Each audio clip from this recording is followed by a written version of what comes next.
Hi అండి, అందరికీ నమస్కారం. దీపారాధన చేసిన తర్వాత పూజ గది తలుపులు వేయవచ్చా అన్న సందేహాలను ఇప్పుడు ఈ వీడియోలో తెలుసుకుందాం. మన హిందూ సాంప్రదాయాల ప్రకారం ప్రతిరోజు ఇంటిలో ఉన్న పూజా మందిరంలో ఉదయం మరియు సాయంత్రం దీపారాధన చేసి ఆ భగవంతుణ్ణి ప్రార్థిస్తూ ఉంటాము.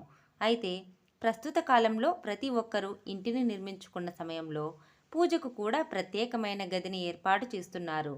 ఇలా పూజకు ప్రత్యేకంగా గది ఉండటం వల్ల ఏ విధమైనటువంటి అంతరాయం లేకుండా పూజా కార్యక్రమాలను నిర్వహిస్తుంటారు.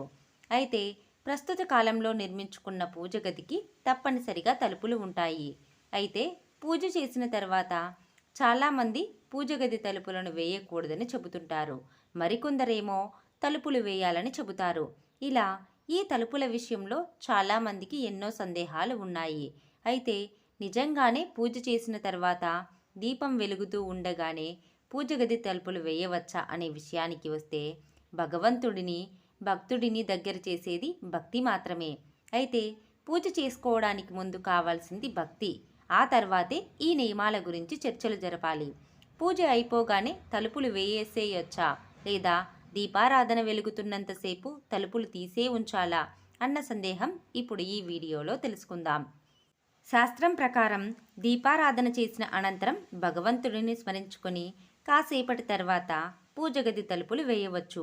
దీపం వెలుగుతూ ఉన్నంతసేపు పూజగది తలుపులు తెరిచి ఉంచాలనే నియమం ఎక్కడా లేదు. కానీ చాలామంది దీపం వెలుగుతూ ఉన్నంతసేపు తలుపులు తెరిచి ఉంచాలని ఉద్దేశపూర్వకంగానే దీపాన్ని కొండెక్కిచ్చేస్తూ ఉంటారు. కానీ ఎప్పుడూ కూడా దీపాన్ని మనమే కొండెక్కించేయకూడదు. ఉద్దేశపూర్వకంగా దీపాన్ని కొండెక్కించడం వల్ల పరమదరిద్రం కలుగుతుంది. కాబట్టి పూజ పూర్తి అయ్యాక తలుపులు వేయడం వలన ఎలాంటి అభ్యంతరాలు ఉండవు. పూజ గదిలో పూజ చేసుకునేటప్పుడు తలుపులు తీసుకుని కూర్చుంటాము. కొంతసేపటికి పూజ పూర్తయ్యాక తలుపులు దగ్గరగా వేసుకోవడంలో ఎలాంటి ఆక్షేపణ ఉండదు. దీపం వెలుగుని పంచుతుంది. పూజ గదిలో వెలుగు ఉండటం వలన వచ్చే నష్టం ఏమీ లేదు కదా. దీపం కొండెక్కించడం కన్నా దీపారాధన వెలుగులోనే దేవుడిని ఉంచి తలుపులు వేయడం వలన ఎలాంటి ఇబ్బందులు ఉండవు. కాబట్టి పూజ పూర్తయిన తర్వాత కాసేపటికి పూజ గది తలుపులు వేయటం వల్ల ఏ విధమైనటువంటి దోషాలు ఉండవని శాస్త్రం చెబుతుంది.